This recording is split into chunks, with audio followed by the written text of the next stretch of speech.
Hi, this is the Drupal usability meeting for September 4th, 2018. It's crazy to say September. It's crazy. Anyway, I think we have two topics for today. Christina will update us about the user test, and we talk about the results. And then we should look at update status messaging with various other people. So any preference on which one we should start with? Time constraints. I don't care. Whatever. Okay. Let's start in the order of proposals then, and let's start with the update status one. And Emily's here now too, so I will go ahead and share my screen. Second.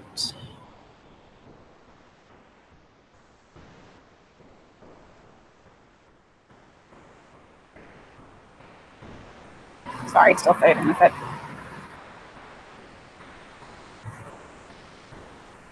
There it is. Okay. Sure. So I should be able to see my screen now.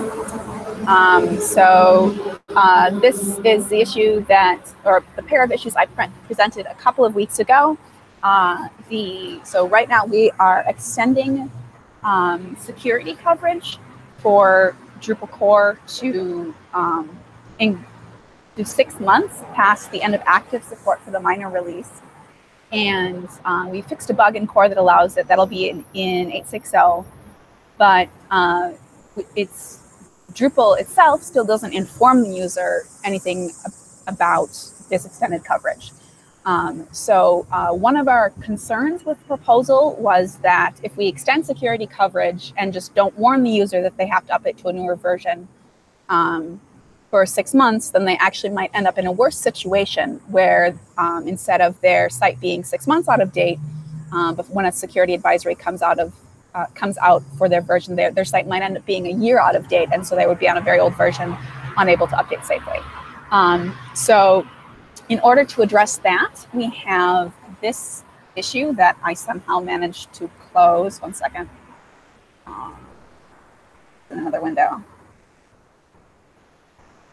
Sorry, I'm going to stop the sharing for 1 second while I figure out where I put the link. 1 second.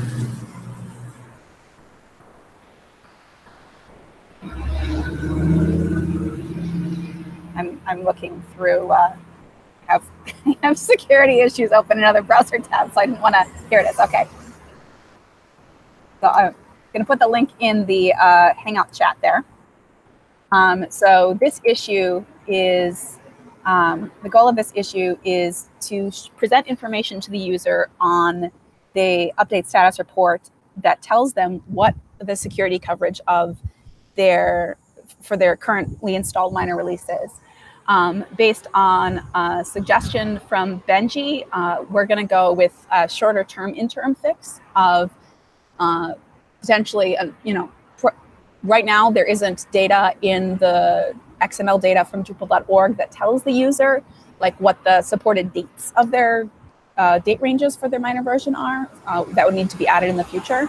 So for now, what we're going to do is tell the user that what minor version will be link the release cycle over and tell them what minor version their version is supported until. So for example, right now we're coming up on the release of 8.6.0.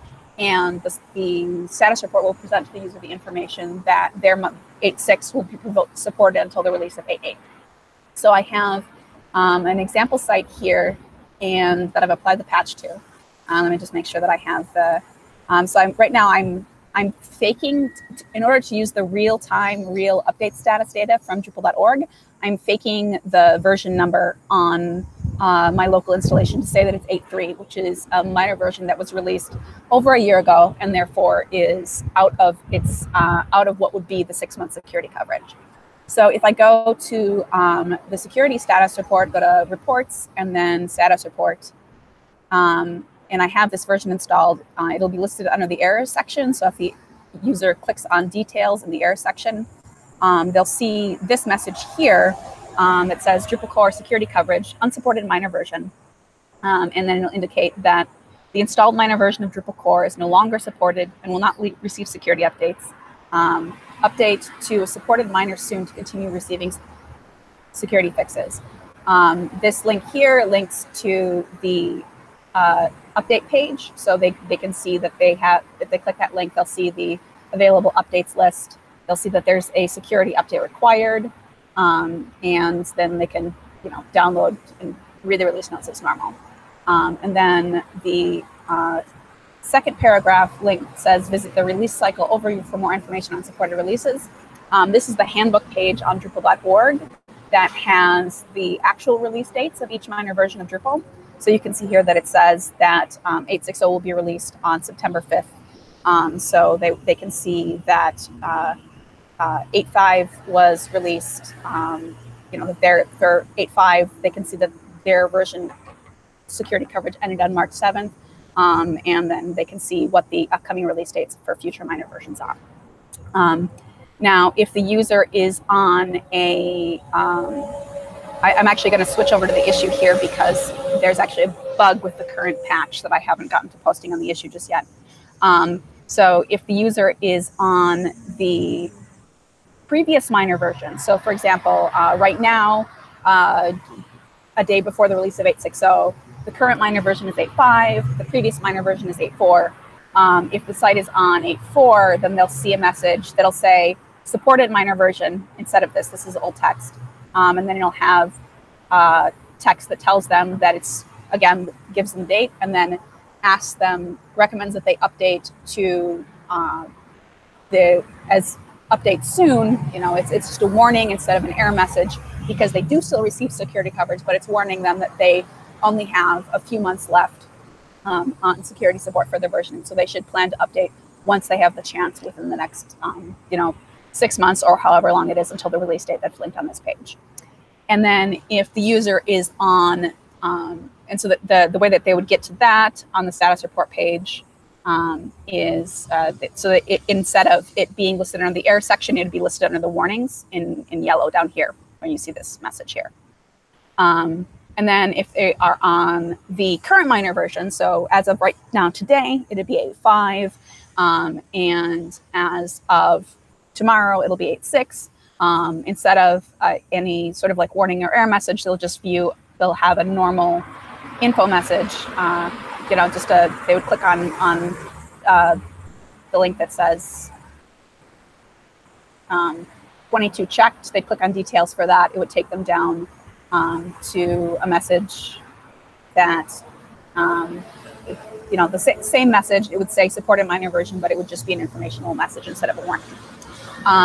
So that's the first issue. What I'm looking for on this issue is we have to fix the bug with the patch that I mentioned, but based on what I demoed here, I'm looking for like usability review and feedback on the general way we're doing this and the specific text and links and so forth of the status report messages, just to make sure that that is at least for this next 6 months an acceptable solution to present to the user for Drupal core. These messages right now, there's functionality in place that minor contributed modules could support this functionality if they wanted to, at least as of an earlier patch. But as of right now, it would only be shown for Drupal core on this particular page. So does anyone have any questions about that, or any feedback about like the proposed text and so forth?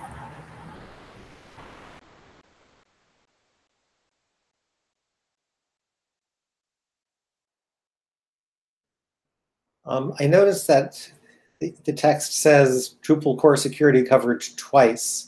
Is that consistent with other? Yeah, so that's from the earlier version of the patch. What it'll actually say is like the actual real-time one. It'll say Drupal core security coverage, and it'll say either supported minor version if the user's on the latest minor, or the latest 2 minors, or it'll say unsupported minor version if the user is on an older minor than the past 2. Okay. That was fixed in the most recent patch to get rid of the text duplication, but there's a different bug in the patch such that like everything is showing up as an error warning, even if the user's on a supported version. So we need to fix that. But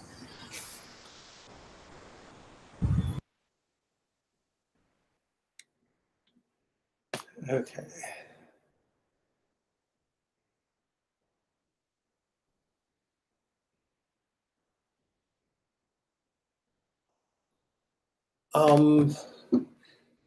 So this is specifically security coverage. So it does not make any distinction between receiving bug fixes or not. It just indicates whether it's currently receiving security fixes. Yep, the release cycle overview would give those details to people.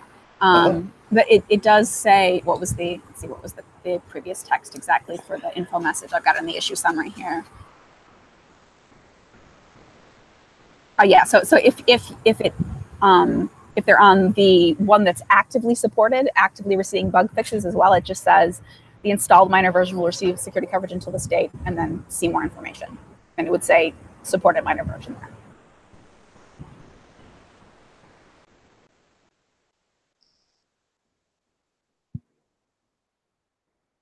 Part of the reason for that is we're not actually changing the policy for active support, and Drupal will continue to prompt the user to update their site.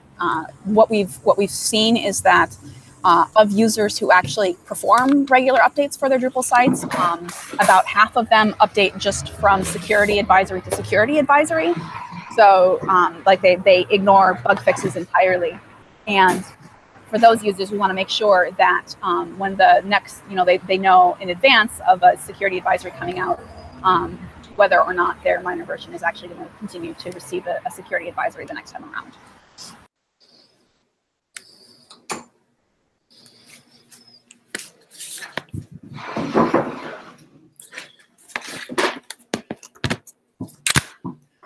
I guess that's actually a little simpler than when I last looked at this issue and you were suggesting that we had to make these fine distinctions. And I think that what I said is that we don't need to make these fine distinctions. We just need to tell them what they should do and how urgent it is that they do it. And I think that just focusing on the security coverage is in line with that suggestion. Cool, thanks, Benji. Keep it simple. Thumbs up for that.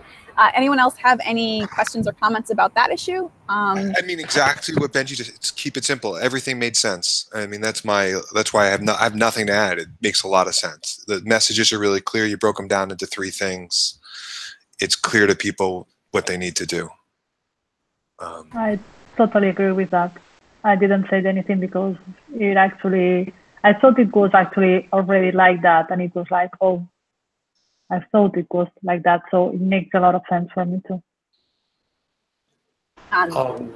My one concern was that there is a bit. It's kind of a lot of text for these status messages. I couldn't think of any way to take out additional words or sentences. There are some status messages that are longer, but this is kind of on the longer side for some of them. But just seems okay then.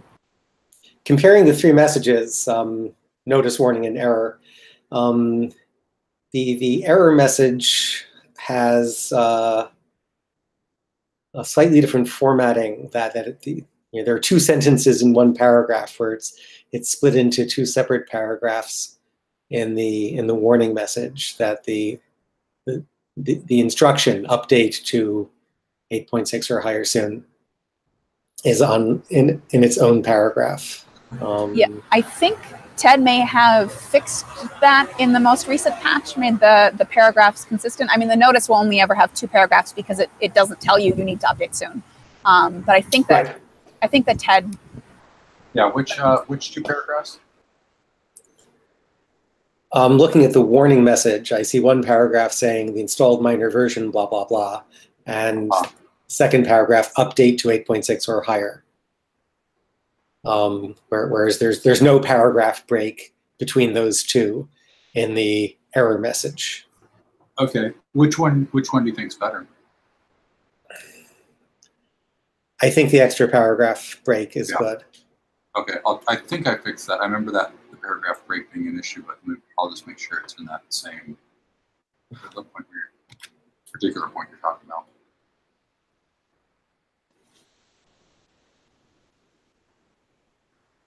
So actually, what's installed right now is actually the latest patch. So that means the error message is still 2 paragraphs. So you're suggesting, Benji, that 3 is better? Yes. Okay. Yeah. So I think that still needs to be. I think that still needs to be fixed for at least for the unsupported case, Ted. Okay.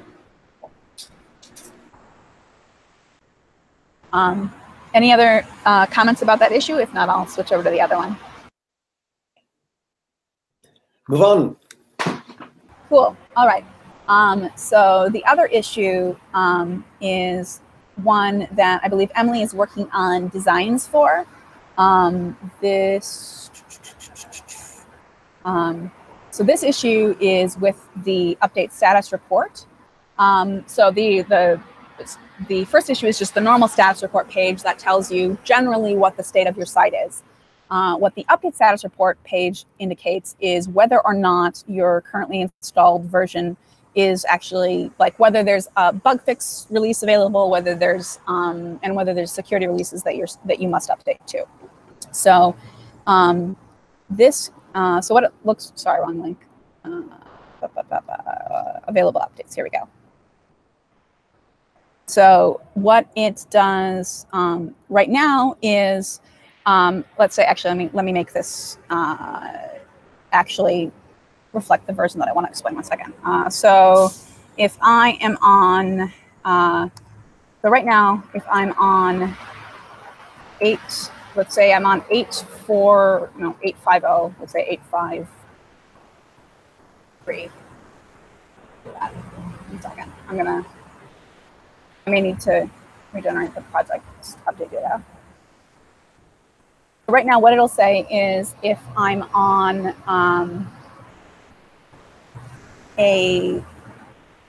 actually, no, I'm not going to be able to demo this properly from the screenshot. If I were on let's say 845, let's actually put that in there 1 second. I forgot there's an issue with this because we don't actually, the previous, just the last security release was only released for 8.5. We did backports to 8.4 for the ones before that. So I don't actually have sample data that's up to date in real time, and I forgot to set up a hacked version of my site beforehand. Get my cache. Yeah.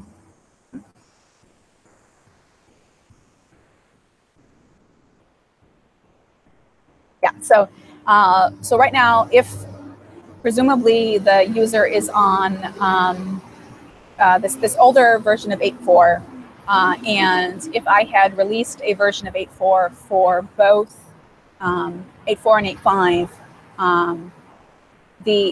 and Ted, I'm still getting different results.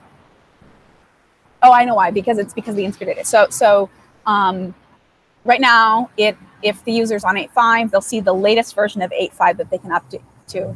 If they're on 8.4, Ted has a screenshot using sample test data on the issue here of what it looks like. This is using the testing profile, so it doesn't have any of the like error message coloring or the specific formatting that or would normally. But just imagine that this is all in that big red box, like I was showing on this page here.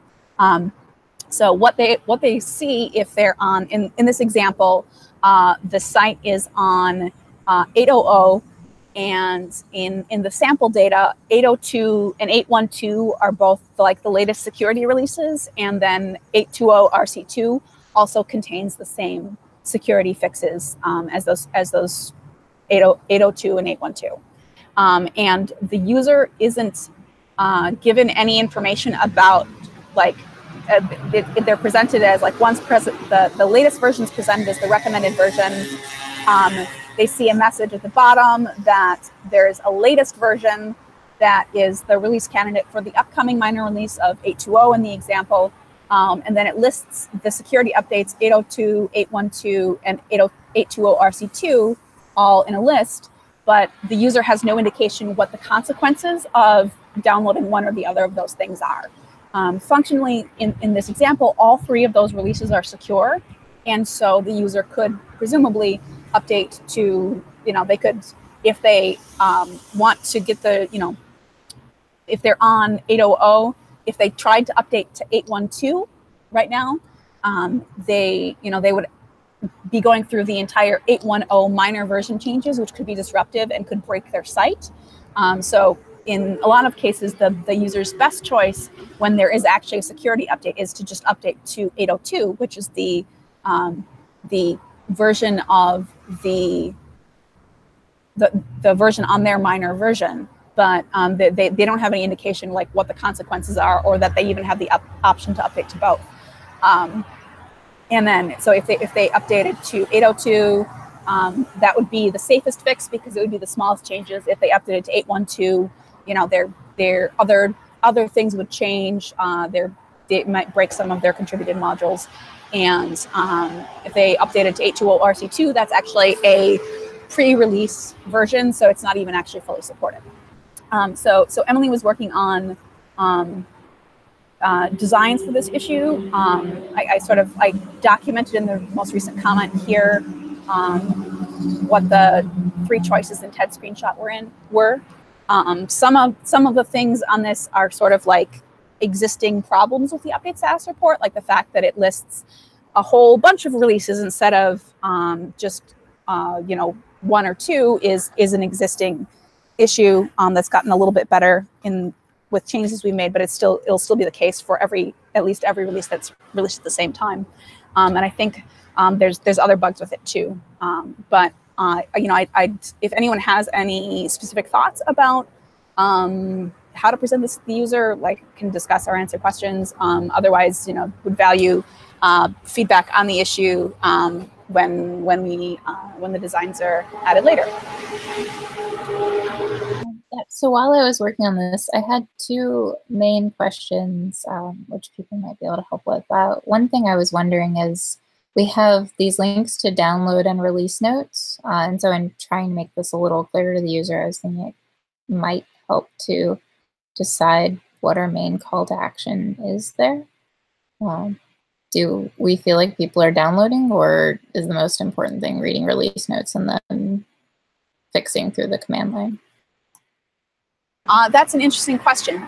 So I think the expectation historically of presenting both, and actually of listing all of the releases in the world, which we don't do anymore, is to prompt the user to read the release notes and then download it. But at least in my experience as a site owner, I read release notes for everything, which probably is probably anticipated my future role as a release manager, but I'm not sure that that's what the majority of site owners do. I think the majority of site owners just update the site. They on the command line with Drush or through the user interface. But I don't know if other people actually can relate specific experiences with their own from their own experience. The release notes actually, let me show you what an example of this is, because the release notes are actually not that helpful. So if I click on the release notes for 8.6 here, 8.56, all that the release notes are for 8.56, all they say is that this is a maintenance security release. This release fixes security vulnerabilities. We urge you to upgrade immediately. Here's the instructions. And then it links the security advisory. So this is totally 100% boilerplate for security advisories. This text is almost never different. And the actual information that is relevant to the user is one click deeper on the security advisory itself, which explains specifically what the vulnerability is, gives the user any information about the vulnerability so that they can potentially figure out for themselves whether or not their site is vulnerable, and then tells them to upgrade to Drupal 8.56. Usually this is a link, but it doesn't appear to be here. And then, tells them which versions are affected and so forth. So I think the intent between showing the release notes for security updates was to make the user click down and through and read the security advisory. There is a different, there's other issues, I think, that are open around potentially that haven't had any traction up until now, about potentially actually displaying the security advisory text itself somehow in Drupal, but that would require probably some kind of significant changes to how the data is currently being formatted. It would require Drupal.org changes and so forth. So at least in the short to middle term, that probably won't be there.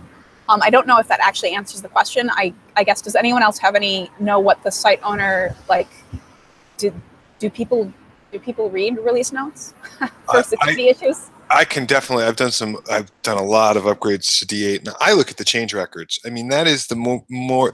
There's more information there about what you need to pay attention to, and I'm guilty of what everyone does. They skip versions, so you have like 3 releases you have to catch up with, and the change record page lets you look at all the changes for 3. You can look at the versions as they go through, so you get a better historical context of all the changes that you're about to upgrade to. So.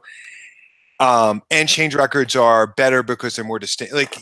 Those are things that people need to pay attention to. The release notes with the list of commits, I would say my experience is half of them you don't need to pay attention. They're like bug fixes, editorial changes that you don't need to pay attention to in the process.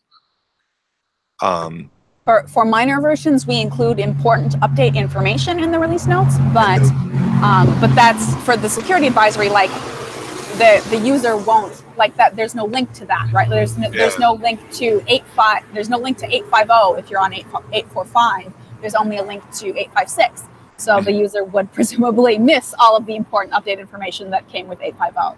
Yeah. Yeah, that seems to me like the biggest problem here. That the link we're giving them to the release notes really doesn't give them the information we need, and the information they need is fragmented over the intermediate release notes. I kind of like Jacob's idea that maybe instead of pointing them to release notes, we should be pointing them to change records. Can we give them a link that will? So. Change records are release notes. The audience of the release notes is end users, and the audience of change records is module and theme developers for the most part. Mm-hmm. So change records overall will include more technical information than I think we probably want to expose to site owners.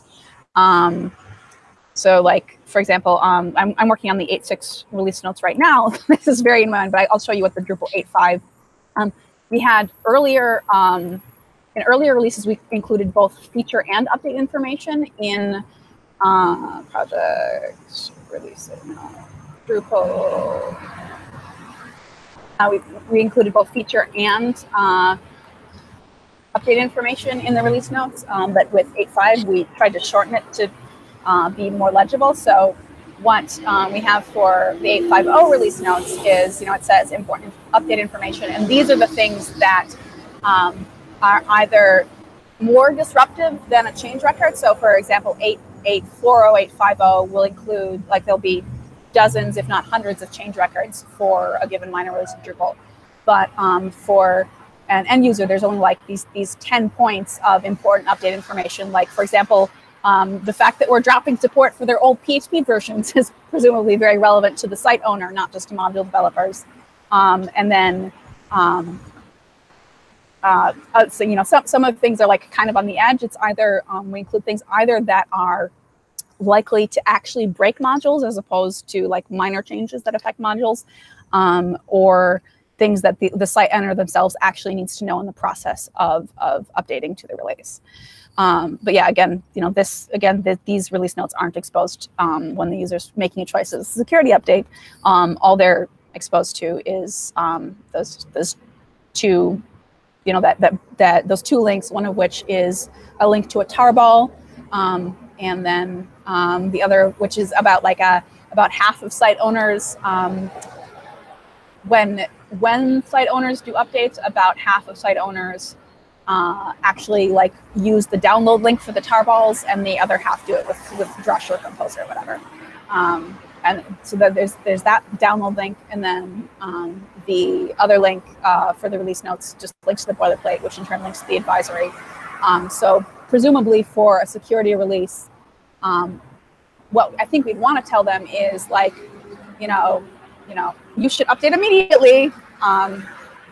And then, you know, if they want to read specifics about what the advisory is, then, you know, the release notes would link the advisory, and the advisory gives them the details of what the vulnerability is, so they can decide for themselves if they want to skip the update or not. But that's not something we're not gonna recommend to end users that they ever skip an update. It's just, you know, sorry, I've got emergency vehicles going by. So a couple of ideas. One is it might be worth repeating those important upgrade instructions from the 8.5.0 release notes on all the 8.5.x release notes. Another point, when you create a change record, you say what the audience is, and one of those choices is site builders. So we could certainly get a smaller set of results and more relevant set of results if we just linked to a page. Theoretically, yes.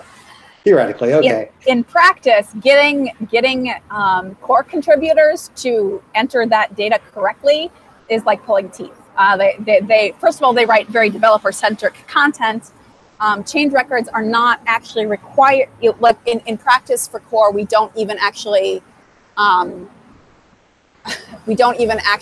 only require change records for internal and public API changes. So in like getting that to be narrowed, it would take. And another thing is like even in practice, like the change records are often forgotten. The release notes, things that are disruptive enough to break things for a site owner, are more likely to. It's more likely to catch the notice of the core committer that there's something seriously disruptive going on, and so those are a lot more curated because, well, for one thing, they add an issue tag, and then I spend the entire months between alpha and release trying to drag out of people a one-sentence summary for what the disruptive change is, and if not, we end up writing them ourselves. So that is for minor releases, the important update information that's important enough to be in the release notes is curated by the release managers, whereas the change records are just any contributor can add them. The core committer is supposed to ask for them when there's a disruptive change. Usually, remember, not always. Sometimes sometimes they don't get published correctly. There's just a lot more of them. I mean, it's worth considering, but in practice, like it's certainly not something that we could roll out in the next. I think our goal for this update status report change is that we would fix it within the next 1 to 6 months, and that changing the policy and process, and then teaching core developers and committers and everything to remember to do that for create change records that are relevant for site owners would be, I think, a longer term project. Let's put it that way. And I'm have some qualms about whether or not we'd even be successful in convincing people to change their behavior. Long-winded answer, sorry, but I hadn't actually considered this possibility before of using change records.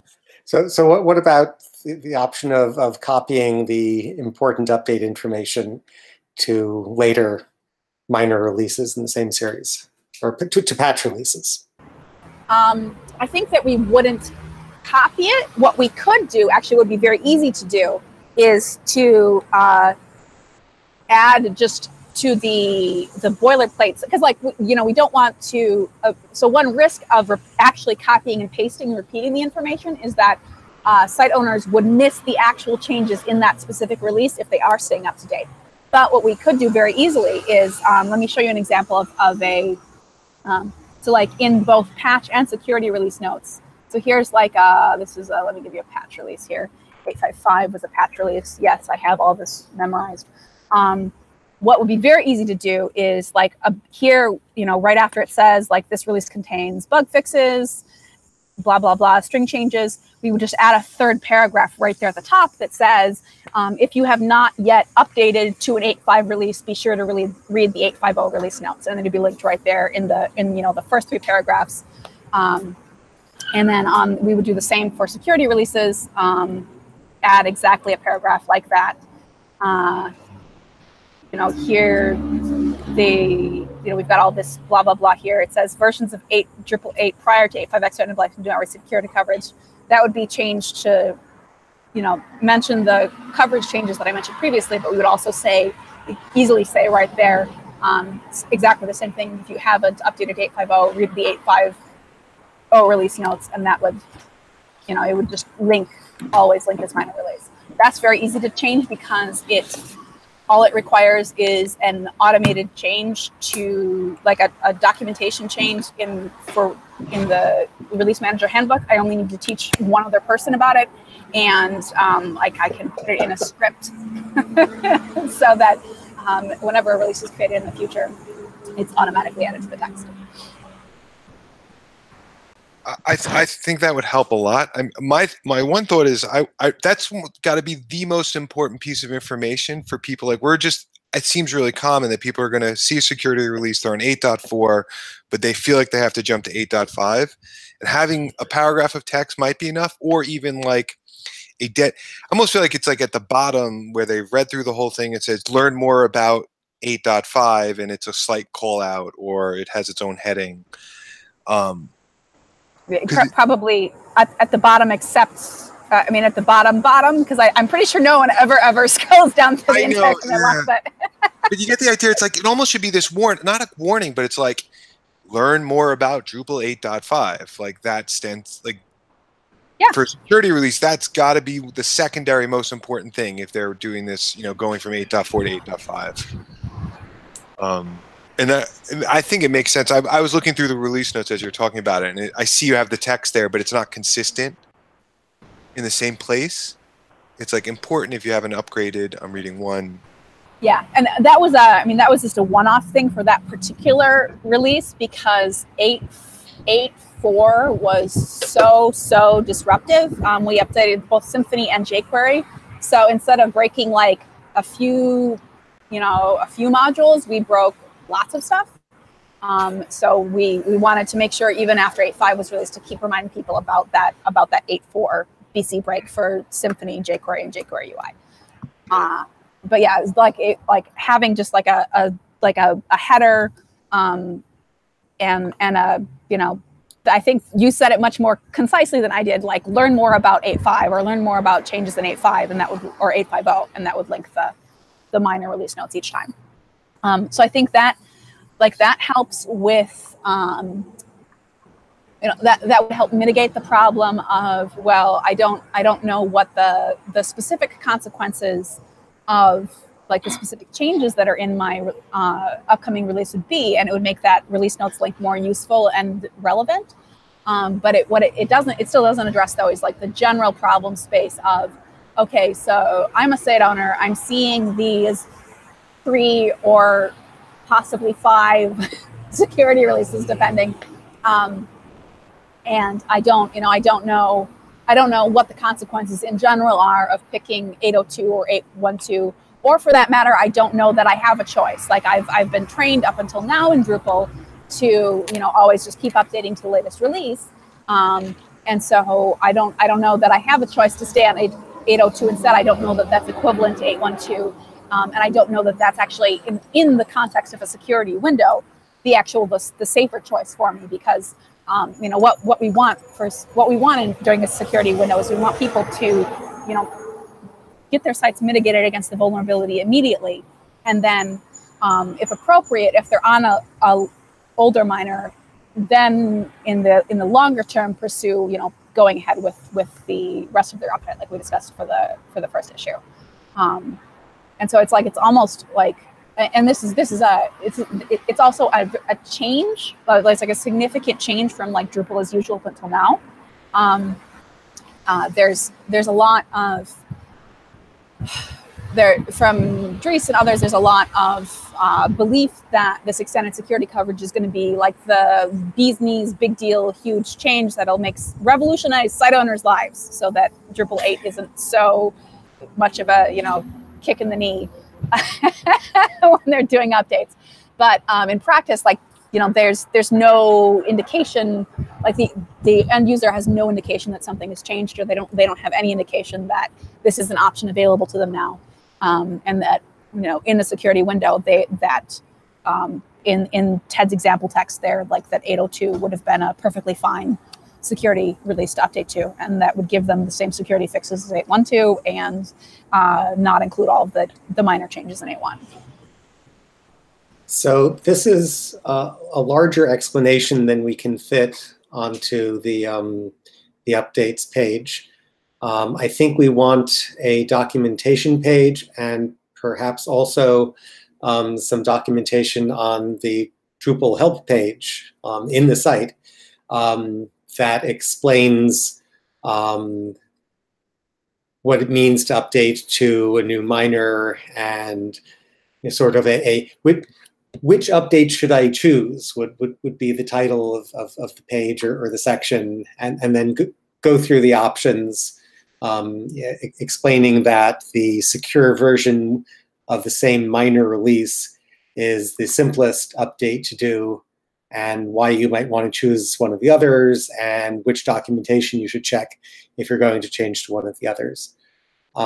So we should write some documentation like that. We should link to it from here, and an important part of it is coming up with a few short phrases that we can use to label the various recommendations, like least disruptive, lowest calorie, and things like that. I definitely think that lowest calorie is the next latest greatest. That's really helpful. The proposal about like including it possibly in the help documentation, I thought about this for the status report as well, and I think I kind of talked myself out of adding a hook help, because like to date we don't have anything in Drupal core that, like, the specifics of the release policy might change in the future. Now the thing we're adding to the status report about security coverage, you know, that is kind of changing that as well. So it would be the first time. Like, it's much easier to change the text of one link, and since those are messages that are, you know, warning or error messages, we're more likely to get bug reports about them if they fall out of date. Whereas hook help documentation, as I'm sure, Benji, you know from all of your work on documentation in general, like it's easy for it to fall out of date despite our best efforts with the documentation gate and so forth. And yeah, like there'd be like a concern. So if we changed release policy in the future, you know, it would just be like, it would be the first case where we actually had release policy in a hook help. So I mean, it's worth considering, and I'm sort of, I have like mixed feelings about it. Like, I can see like there's definite advantages because it's in, you know, the user doesn't have to go to an external resource, but on the other hand, the external resource is, you know, like everything else, more likely to be kept up to date, because, you know, their release managers have a vested interest in keeping up to date.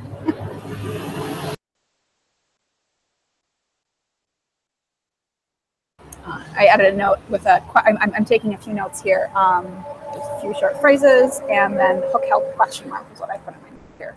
Also, if the policy is listed on the page and the policy is changed, but they haven't updated their site, Yeah, they won't see it anyway. That's yeah. Yes, definitely. Or they would see the no longer valid policy if we've changed from what they had at the time we put the hook help in. Yeah. So for example, with the status report, that's the other thing, that if with the status report, if someone is on 861, regardless of even if we change the policy for 8.7, we would not change the policy for 8.6. So they're still going to get support for 8.6 until 8.8.0. So that information will remain accurate even if they don't update to like 8.6.7 that has the changed policy. But yeah, it would, if we had something specifically about minor releases in there and they're on 8.6.1 and we change to, you know, some other release process or policy around minor versions, then they would get incorrect information forever. So, but the few short phrases, I think, is you know, you know, a couple of short phrases for the high level thing, and then linking a handbook page that has, like, I think the title you suggested was something like what update should I choose or something. You know, that page would change instantly if we just change the policy in the future. Right. And of course, that handbook page would use the same short phrases that we come up with, so that there's some consistency between the phrases we list on the updates page and the documentation page, the handbook page. Least disruptive, latest and greatest.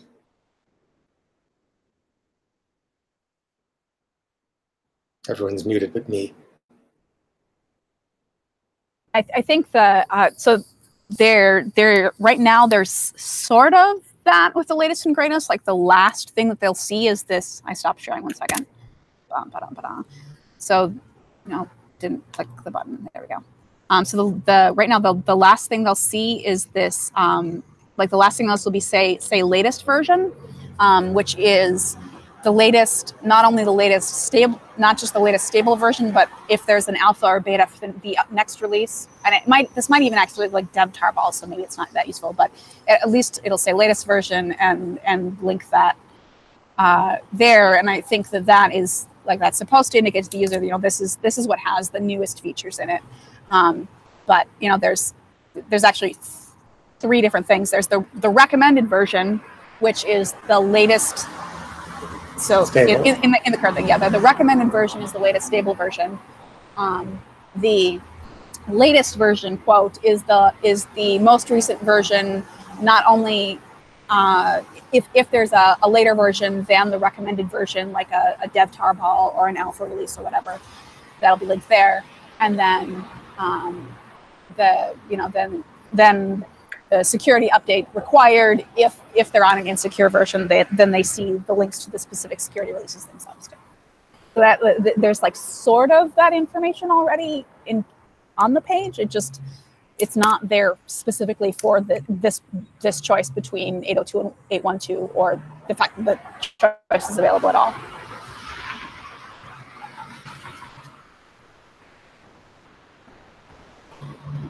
And yeah, maybe part of you know, maybe it's not enough to just change only the parts about security updates. Maybe we need to consider the rest of that block for core, at least in the context of this.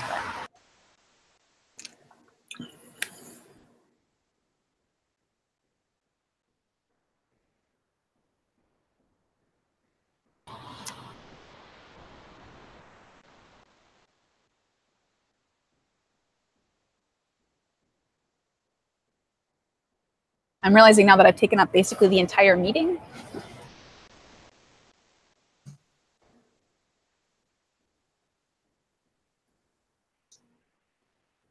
Yeah, I hope Christina has some availability to dive into the user testing results. Yeah, I can do it super fast. Because, yeah, we did start a bit late, so. Yeah, no problem. So, sorry, before, I'm sorry. Did you finish? I don't know. I was just going to say, if anyone has other ideas, you could post them on the issue. If when mulling and brewing about it, you come up with other things, and hopefully I answered in more detail than ever imaginable Emily's original question. And yeah, I think I'll probably Ted and Emily and I will probably drop off the call if we're gonna move on to the next topic.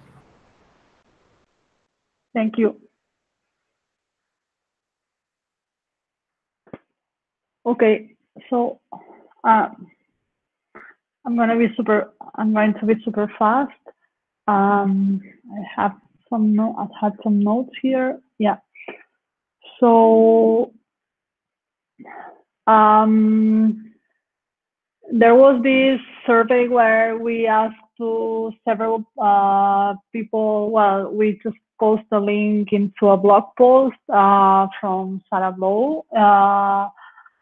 And she was explaining why we were doing that, and the main reason was trying to know what actual content editors think about Drupal and what they think that could be improved. And the results are mainly their thoughts, what they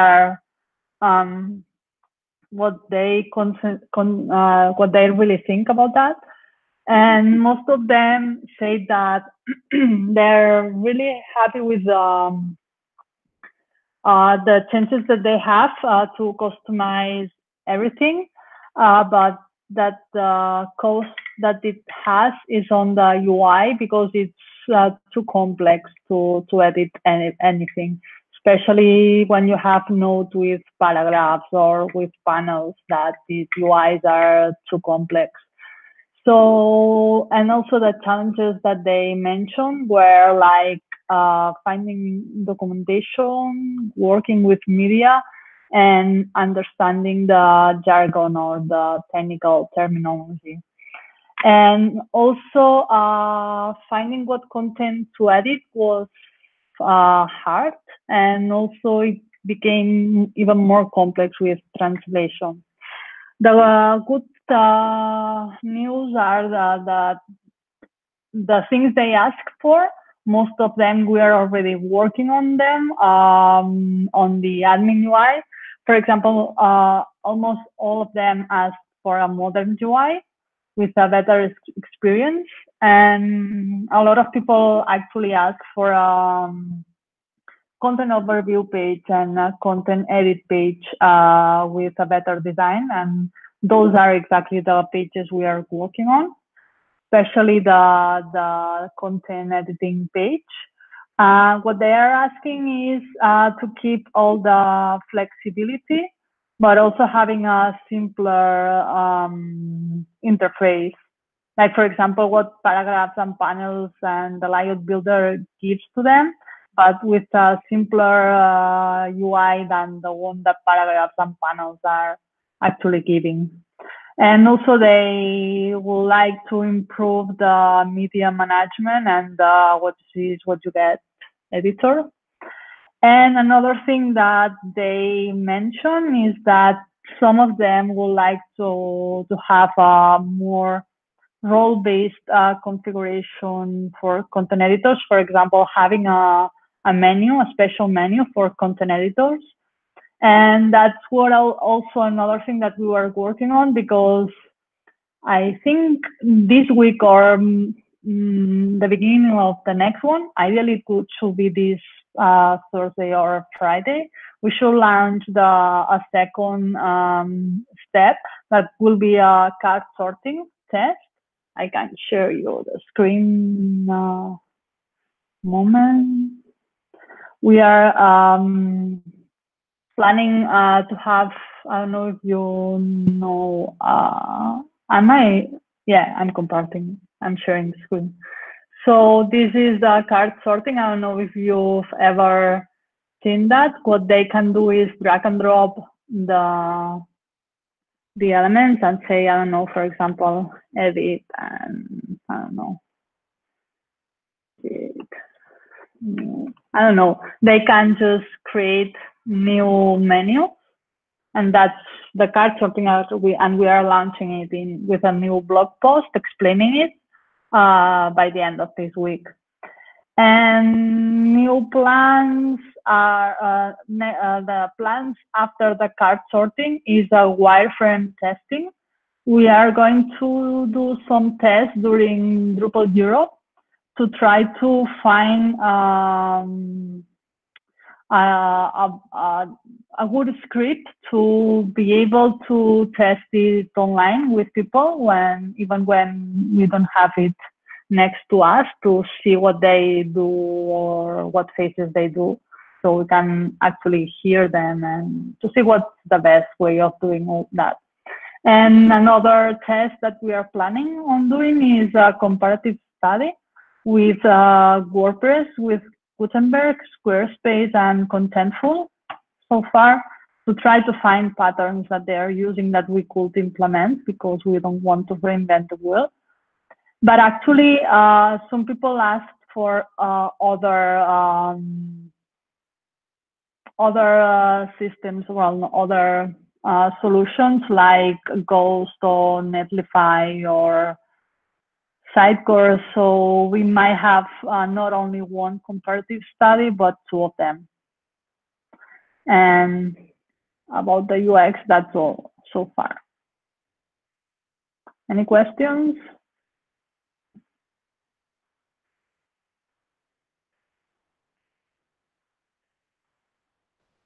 Yeah, this looks great.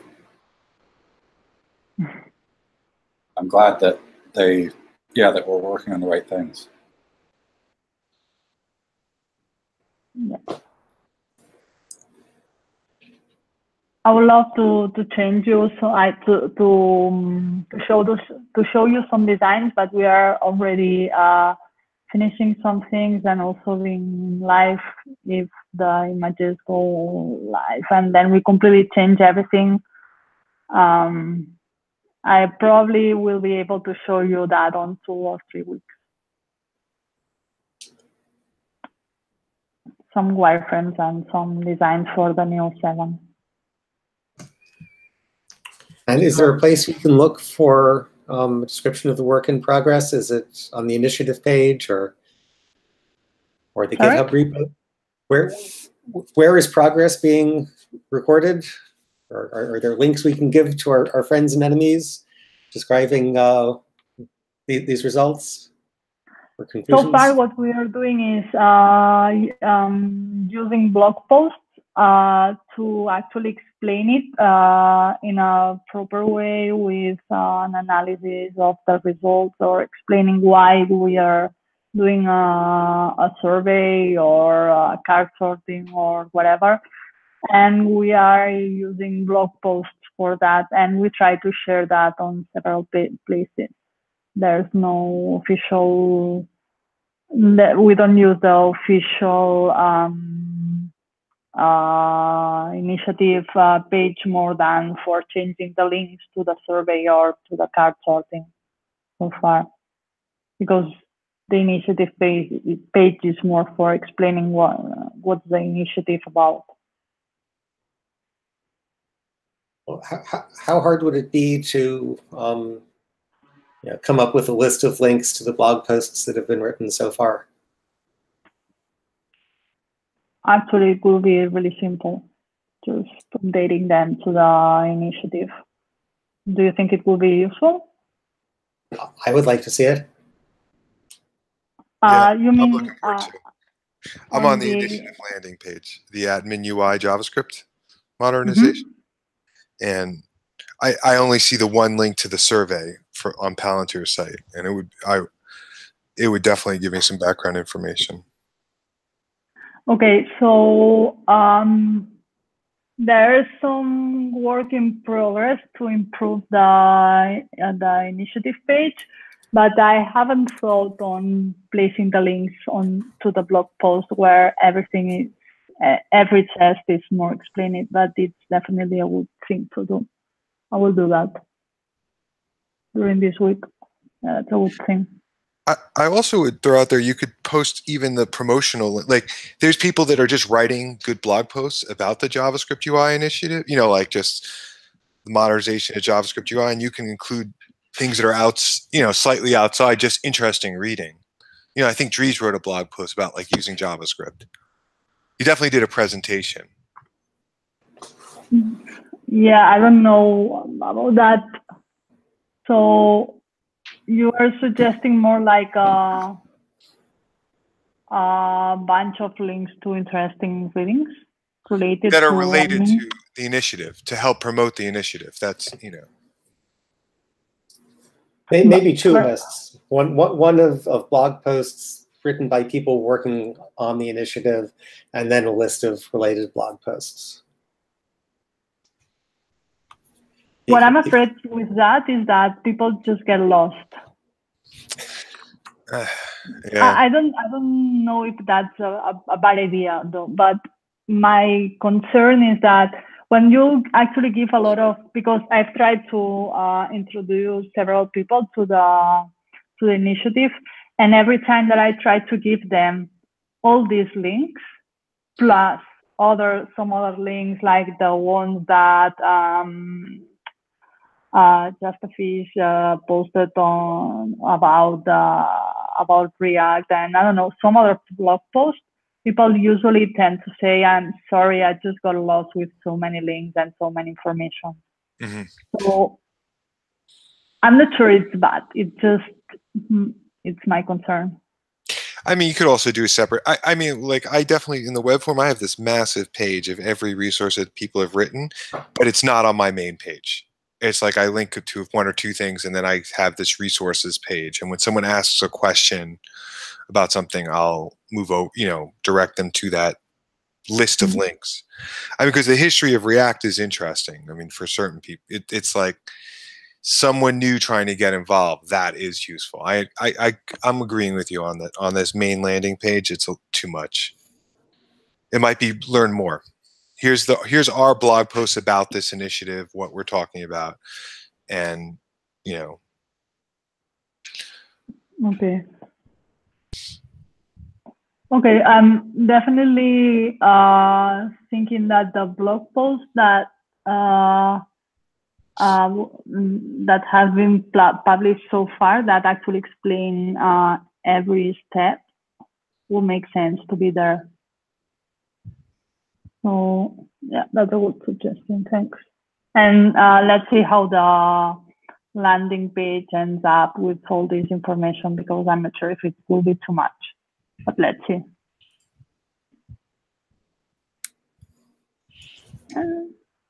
Any other thing? Are you planning to do a buff at Drupal Europe to involve implementers? Yes. I completely forgot. Oof. I'm gonna do that right now. Yeah, then we can use that to promote and involve more potential implementers. I mean, even if as you were saying, there's going to be more different designs later, so we could still onboard people now and then hopefully keep them involved. Yeah, all right. Okay, I'm gonna do that. Okay, so that goes all for me then. So you said that there's going to be new designs in 2 or 3 weeks. Does that mean that the current ones are not really ready to be implemented, or is they are generally staying the same? So there are two things. One is the design for the new 7. What it is actually a restyling of the new 7, but most of the things are actually placed exactly on the same place, because what we don't want is to have a 2 years date of 7 and then just throw it because we have the new admin UI completely with JS. So that's a refresh of 7. And then there's the wireframes for actually the new UI. So there are still no wireframes for the new UI. No designs for the new UI. What we have right now are wireframes. All right. Cool. Yeah, sorry. I got that now. Great. Okay. So that goes all for me.